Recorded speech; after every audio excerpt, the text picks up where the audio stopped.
Ladies and gentleman अस्सलामु अलैकुम। मैं आपका वेलनेस ट्रेनर नसीर हाजिर खिदमत हूँ, जहाँ हम इकोनॉमिक वेलनेस की बात कर रहे हैं, इकोनॉमिक एम्पावरमेंट की बात कर रहे हैं। बिलखुसूस मैं मुल्क से बाहर भी रहा हूँ और मुल्क के अंदर भी रहा हूँ, तो हर जगह के अपने प्रॉब्लम्स हैं। जो मुल्क से बाहर हमारे जो परदेसी भाई काम करते हैं, उनके अपने चैलेंजेस हैं। गो कि वो लोग पाकिस्तान से बाहर जाते हैं और पाकिस्तान में मेहनत करके बाहर, मुल्क से बाहर वो पैसे पाकिस्तान बेचते हैं।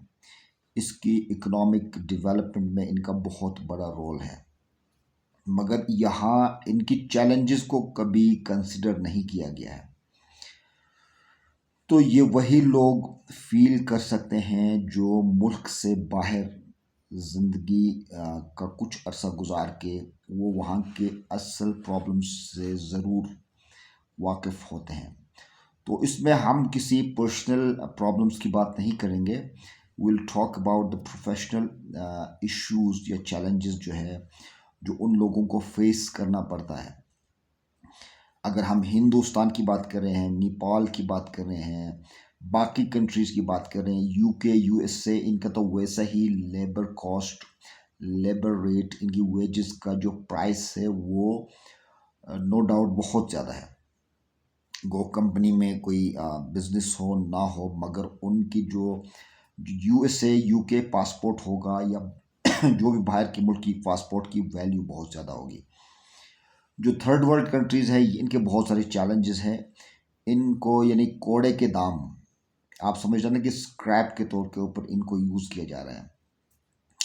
अगर हम बिलखुसूस पाकिस्तान के कॉन्टेक्स्ट में बात कर लूँ, तो इसमें सबसे बड़ा चैलेंज ये है कि पाकिस्तान से मुल्क से बाहर जो एक ज़्यादा 70% लोग लेबर क्लास यहाँ से लेके जाते हैं, बट वो भी लो क्वालिटी। यानी इसके अंदर जो एक स्किल्ड लेबर है, उनकी तादाद भी बहुत कम है। अगरचे जो सबसे ज़्यादा टैलेंटेड फोर्स है वो है पाकिस्तान के अंदर। हमने हिंदुस्तान के अंदर भी देखा है, उन लोगों को भी देखा है, नेपाल, इसी तरह से जितने भी ये छोटे मोटे, बांग्लादेश की बात करें, बांग्लादेश में तो बच्चा पैदा होते ही उसको मुल्क से बाहर भेजते हैं, ठीक है। एंड देन वो कोई भी काम कर लेते हैं, एंड देन रादर देन वो स्टेटस कॉन्शियस नहीं होते हैं वो, क्योंकि एजुकेशनल लेवल ही नहीं है, तो उनको पता कि we have to work and we have to earn. So अब सबसे बड़ा चैलेंजेस जो आ रहा है, पाकिस्तानी लेबर्स, स्किल्ड लेबर हों या कोई अनस्किल्ड लेबर, उनका सबसे बड़ा चैलेंज यह है कि यहाँ पे कोई ह्यूमन रिसोर्स पॉलिसी और डेवलपमेंट गवर्नमेंट के सतह पर है ही नहीं। गवर्नमेंट कभी भी इन चीज़ों के ऊपर काम नहीं करता है कि हमें अपने अवाम के लिए, इनको इनकी एम्प्लॉयमेंट के लिए, इनके लिए कुछ हेल्प करें कि ये मुल्क से बाहर जाके कुछ कर लें। और अगर कुछ करते भी हैं, वो ये क्या करते हैं, they are making an agreement with the other countries, और वहाँ से अच्छे खासे अमाउंट वो लोग बना के फिर कुछ बिलखुसूस लोगों को ज़रूर डिफरेंट प्रोटोकॉल्स के ऊपर भेजते हैं। तो इसके लिए मैं Pakistani, I would like to request the government of Pakistan कि आपकी जितने भी स्किल्ड लोग हैं डिफरेंट और इंडस्ट्रीज़ के अंदर, टेक्सटाइल के अंदर, मैन्युफैक्चरिंग के अंदर, गारमेंट्स के अंदर, इसी तरह से आपके जितने भी मैन्युफैक्चरिंग जो वहीकल के अंदर है, कार मैन्युफैक्चरिंग है, इसी तरह से आपकी देखेंगे कि आपकी लोग बहुत ज़्यादा जो पाकिस्तान में जो टैलेंटेड जो टेलर्स हैं, टेलर मास्टर, गारमेंट्स की जैसे मैंने बात की है, उन लोगों को ये टेक्निकल्स हैं। इसी तरह से हमारे शेफ्स हैं जो होटल्स के अंदर, हॉस्पिटैलिटी के अंदर, टूरिज़्म के अंदर बहुत सारे स्किल्ड लेबर है जो इसलिए महज बाहर नहीं जा सकते हैं कि they don't have a way to go out.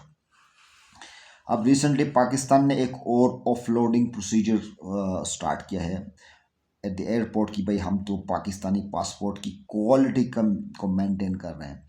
तो आप जो ना एक एम्प्लॉयमेंट, जो लोग मुश्किल से बहुत सारे पैसे जमा करके डिफरेंट एम्प्लॉयमेंट एजेंसीज को पे करके they would like to have to go, जिनको आपने ये ट्रेनिंग भी नहीं दे के आपके एयरपोर्ट की प्रोटोकॉल्स क्या हैं, आपने किस प्रोसीजर्स के तहत जाना है, बोलना क्या है एयरपोर्ट के ऊपर, वहाँ की सिक्योरिटी एजेंसीज से क्यों वो पहले ही खौफजदा हो जाते हैं।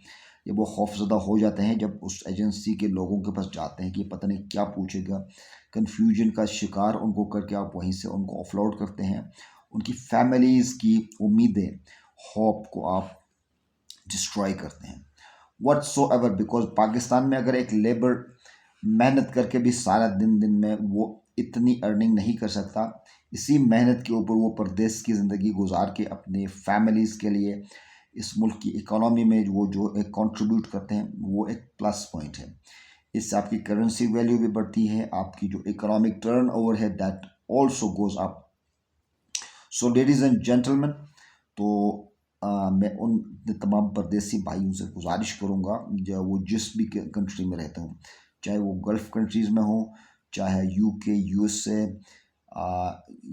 इसी तरह से न्यूजीलैंड, स्विट्ज़रलैंड, इसी तरह से कनाडा के अंदर, I would request all of them कि एक ऐसा फोर्स होना चाहिए जो कि हमारे मुल्क से बाहर लोग हैं उनकी प्रॉब्लम्स और चैलेंजेस को एज अ होल, मेरे ख्याल से एक दो एजेंसीज तो बने हुए हैं, अगर इनका जो रेंज है इसको बढ़ाया जाए और इसके अंदर इन तमाम चीज़ों का डिस्कस हो, ख्याल रखा जाए, और पाकिस्तान के अंदर जो भी ये मिनिस्ट्री है इनके साथ एक कोऑर्डिनेशन हो। अब देखेंगे कि बहुत सारे कंट्रीज़ में बहुत सारी नई डेवलपमेंट हो रही है, but why only labour class from Pakistan?